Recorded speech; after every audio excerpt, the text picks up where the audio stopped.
Welcome back. In this step, let's shift our attention to something called a scope of a bean. SCOPE, scope of a bean.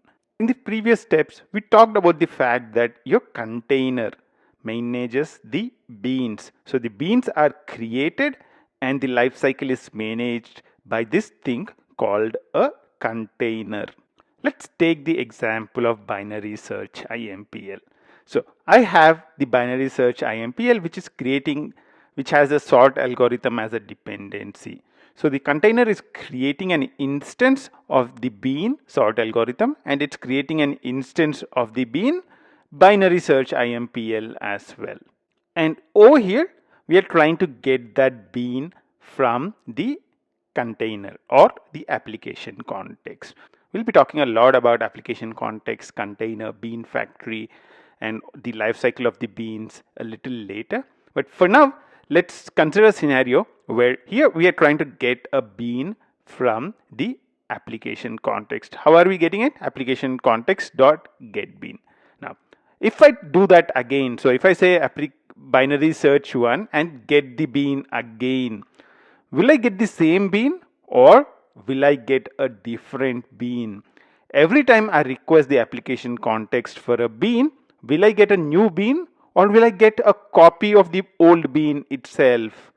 Let's check what's happening right now. Let's do a sysout and say binary search. And next to it, I would say binary search 1. Let's run this application.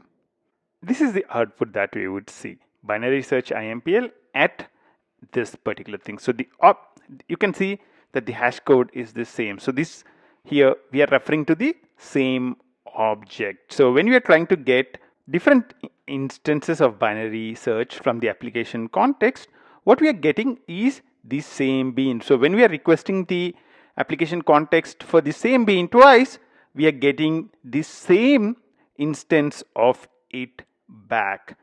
This kind of beans are called singleton beans. In Spring, by default, any bean is a singleton. So if you're requesting application context 10 times for a bean, you would get the same bean back. That's the default. That's singleton. The other scope which is present in Spring is something called prototype. In the case of a prototype, you would get a new bean whenever it is requested. Whenever you're requesting a prototype bean twice, you would get two different instances of that specific bean. The other scopes which are present in Spring are called request and session scope. These are really useful in case of a web application. In a web application, as you would learn a little later, there is a separate thing called a HTTP request.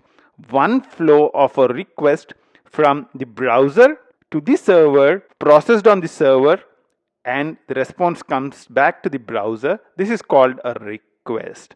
When you have a scope of request, then one bean is created per HTTP request.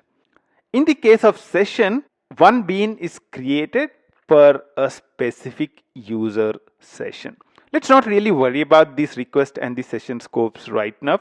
When we talk about web applications, we'll discuss them in detail. Let's focus on these two things, the singleton and the prototype. We saw that by default, any Spring bean is a singleton. Let's say I would want different instances of binary search IMPL every time. How do I do that? The way I can do that is I can go to the binary search IMPL and I can put an annotation called at scope. I'll import it in and I can put a scope of, by default, what is it? By default, it's a singleton and I would want to make it a prototype. Now, let's run this again.